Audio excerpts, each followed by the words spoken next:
Halo guys, akhirnya ketemu lagi sama Mimin setelah kemarin Mimin ngilang lama bak ditelan bumi ya. Tapi tenang aja, karena hari ini Mimin udah membawakan satu judul film keren yang bakal kita review hari ini. Dan pastinya layak banget buat kalian simak. Yuk, ambil posisi yang nyaman dulu. Pastikan koneksi internet stabil, karena kita akan langsung mulai ceritanya. Little Monster. Film ini dimulai dari musim dingin saat sang tokoh utama, Hye-won, kembali ke kampung halamannya. Sebuah desa yang jaraknya 1 jam dengan sepeda dari kota kecil. Ia kembali ke rumah di mana ia dibesarkan sejak usia 4 tahun. 모르겠어. Saat berusia 4 tahun, Hye-won bersama ayah dan ibunya pindah ke desa itu. Kampung halaman sang ayah saat sang ayah sakit. Setelah ayah meninggal, ia dan ibu terus tinggal di sana sampai di SMA. Hye-won tidak ingin selamanya tinggal di desa itu, jadi ia sengaja mengambil universitas di Seoul. Hye-won selalu mengagumi masakan ibunya karena masakan ibunya tidak pernah membuatnya kecewa. Masakan ibunya sangat enak dan bervariasi, seperti sebuah sihir baginya. Ibu Hye-won ini meninggalkannya sendirian di desa saat ia mengikuti ujian masuk universitas. Ibunya menghilang saat ia kembali dan hanya meninggalkan sepucuk surat. Hye-won sangat marah pada ibunya dan tidak menerima alasan apapun yang diberikan ibunya. Ia berhasil lulus masuk universitas yang ia inginkan dan meninggalkan kampung halamannya. Ia pikir ia tak akan kembali lagi ke desa itu dan ingin menunjukkan pada ibunya kalau ia bisa hidup dengan baik tanpa ibunya. Tapi semuanya tidak berjalan lancar bagi Hye-won. Dan begitulah dia kembali ke kampung halamannya, ke rumah di mana ia dibesarkan dan penuh dengan kenangannya bersama sang ibu. Sosok sang ibu selalu muncul dalam benaknya saat ia memasak. 집중해. 요리는 마음을 비추는 거울이야. Di hari pertama Hye-won kembali ke kampung halamannya, ia langsung ketiduran karena kelelahan. Tapi di malam kedua, ia mulai ketakutan karena suara-suara aneh dan teringat cerita ibu saat ia masih kecil, kalau beruang sering muncul dekat rumah mereka. Keesokan harinya saat ia membersihkan salju di halaman rumah, sahabatnya, Yoon-sok, datang menemuinya dan mereka berdua reunian bahagia. Yoon-sok marah pada Hye-won yang tidak mengatakan apa-apa saat ia pergi bahkan kembali. Hye-won membuat alasan ia baru akan menelpon Yoon-sok, padahal ia tak ingin ada yang tahu kalau ia kembali. Awalnya Hye-won berniat hanya tinggal beberapa hari di sana. 떨어지시고 남친은 붙고. Sahabatnya Jae-ha juga datang mengunjungi Hye-won dengan membawa seekor anak anjing bernama Hogu. Ia tahu Hye-won anaknya penakut, jadi memberikan satu anak anjing keluarganya pada Hye-won untuk menemani Hye-won di sana. 밤에 혼자 자면 무섭잖아. Yoon-sok bekerja di sebuah bank di desa itu. Impian Hye-won adalah ingin keluar dari desa itu di suatu hari nanti. Tapi sepertinya ia tak bisa melakukannya. Jae-ha kuliah di kota dan mendapatkan pekerjaan setelah lulus. Tapi ia tidak nyaman bekerja di perusahaan dan kembali ke kampung halamannya. Ia membantu ayahnya mengurus kebun apel milik keluarga mereka. Hye-won pernah bernarasi kalau Jae-ha kembali ke kampung halaman dengan membawa sesuatu.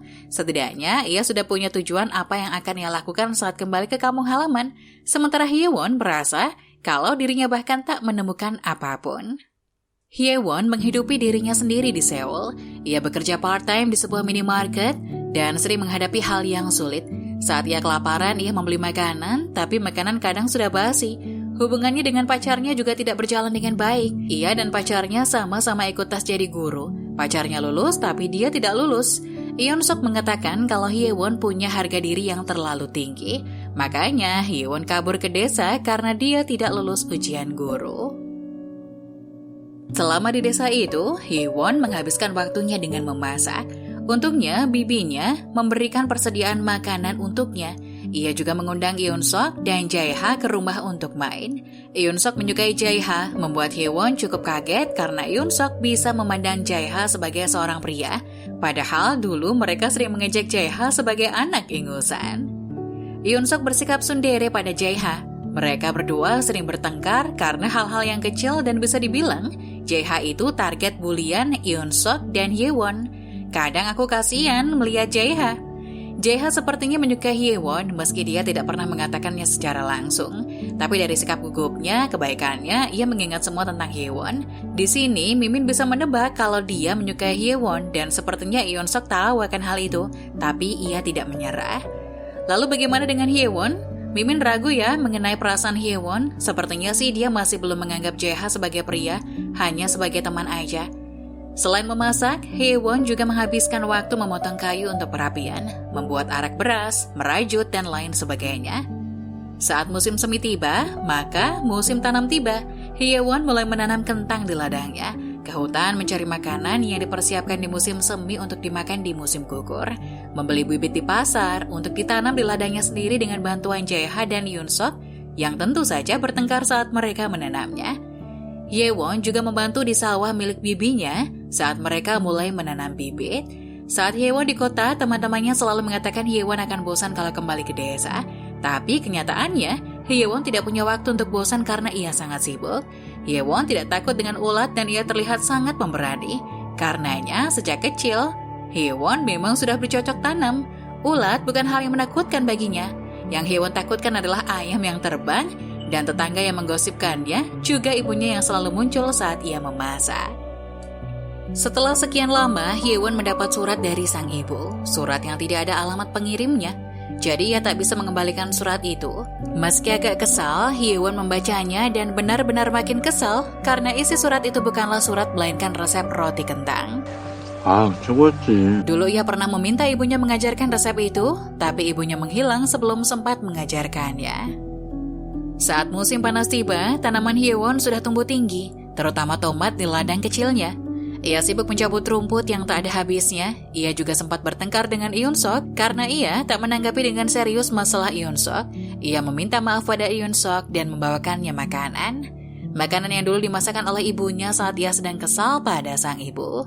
Hyewon juga sibuk memandikan Hogu dan memasak masakan menyegarkan untuk musim panas. Ia teringat kenangan musim panas dengan ibunya saat mereka berdua ngobrol, dan ibunya sangat pandai memutar kata-kata saat ia bertanya apakah ibu merindukan ayah. Malam musim panas, Hyewon dan Jaeha menghabiskan waktu mencari siput di sungai. Eun Sok juga datang dengan membawa alkohol milik ayahnya, dan mereka menghabiskan malam penuh dengan tawa. Sebuah kenangan Hyewon juga muncul saat itu, saat Hyewon memasak bekal untuk pacarnya. Ternyata teman-teman pacarnya menganggap kalau itu sesuatu yang kampungan. Kisah cinta Jaeha juga diceritakan saat itu. Saat bekerja di kota, Jaeha punya pacar, tapi karena Jaeha memutuskan kembali ke desa, mereka berdua putus. Jaeha saat itu sangat mencintai pacarnya, ia bahkan menangis saat mereka putus. Malam itu juga, Hyewon akhirnya menelpon pacarnya dan mereka berdua berpisah dengan baik-baik. Musim gugur tiba, keuangan Hyewon mulai menipis. Eun Sok bahkan mengajak Hyewon untuk berjuang dengan adil mendapatkan Jaeha. Meski Hyewon sebenarnya bingung maksudnya apa, tapi di saat yang sama Jaeha lewat bersama mantan pacarnya. Ternyata mantannya datang berkunjung ke desa itu. Eun Sok patah hati dan kesal, ia merasa tak bisa bersaing dengan gadis itu. Untuk pertama kalinya, Eun Sok memasak di rumah Hyewon. Ia membuat tteokbokki yang pedasnya bukan main. Jaeha aja pas makan meneteskan air mata loh. 오케이. Masakan musim gugur Hyewon adalah kastanya yang dibuat manisan. Hyewon mengunjungi Jaeha di kebun apel keluarganya. Apelnya sudah berbuah dan sebentar lagi akan matang penuh. Saat ia berkunjung ke sana, kata-kata Jaeha sempat menusuknya. Jaeha menyuruh Hyewon segera melakukan sesuatu karena menyibukkan diri tidak akan menyelesaikan masalahnya. Hyewon tidak marah pada Jaeha karena Jaeha memang benar. Selama ini ia terlalu menyibukkan diri agar tidak kepikiran masalahnya. Ia lari dari masalahnya sendiri dan ia juga sadar ia tak bisa selamanya begitu. Badai melanda desa itu dan membuat padi di sawah bibi Hyewon rusak. Apel-apel milik Jaeha juga berjatuhan ke tanah. Hyewon mengunjungi Jaeha saat itu dan bertanya pada Jaeha, apakah Jaeha tidak merasa kesusahan bertani seperti ini? Jaeha mengatakan kalau bertani memang sulit, tapi setidaknya tidak akan ada yang mengkhianatinya dalam bertani. Bertani memang sulit, tapi dia tidak akan stres karena kesulitan itu. Intinya sih begitu. Jaeha sudah menemukan apa yang ia lakukan. Menurutnya bertani sangat cocok untuknya.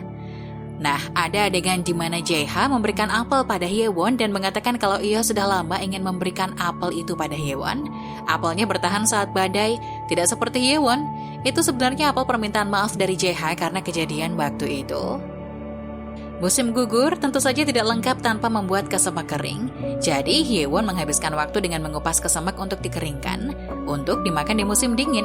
Hyewon teringat ia bertengkar dengan ibunya sebelum ibunya kabur dari rumah saat itu.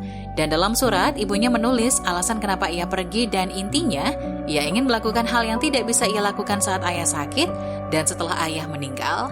Alasan kenapa mereka tidak pindah ke kota setelah ayah meninggal adalah ia ingin Hyewon mempunyai tempat untuk pulang, sebuah kampung halaman. Karena itu, mereka tinggal dalam waktu yang lama di desa itu, agar Hyewon terbiasa, agar Hyewon merasa bahwa itu adalah kampung halamannya.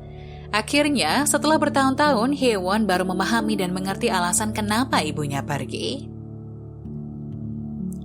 Hyewon memutuskan untuk kembali ke kota saat musim dingin, tepat setahun setelah ia kembali ke kampung halamannya. Ia membalas surat terakhir ibunya dengan menempelkannya di lemari es, yang artinya ia yakin ibunya akan pulang suatu hari nanti.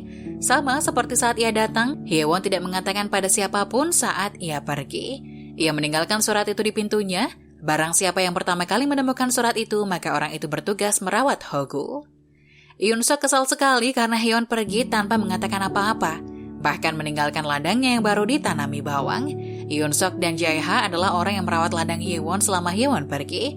Jae-ha sendiri mengatakan ia yakin kalau Hyewon pergi untuk kembali, dan saat Hyewon kembali nanti itu artinya Hyewon akan selamanya tinggal di desa itu. Ending di movie ini adalah Hyewon kembali ke kampung halamannya saat musim semi tiba, dan kali ini ia akan menetap di sana. Masakan pertamanya saat kembali adalah bawang yang ia tanam pada musim dingin lalu. Saat ia berkeliling desa dan kembali ke rumah, ia melihat pintu rumahnya terbuka dan Hyewon tersenyum lebar karena ia tahu siapa yang pulang. Thank you ya sudah menyimak sampai akhir. Jangan lupa klik tombol like, share video ini ke teman-teman kamu, dan tuliskan komentar kamu di kolom komentar. Sampai jumpa di review film selanjutnya.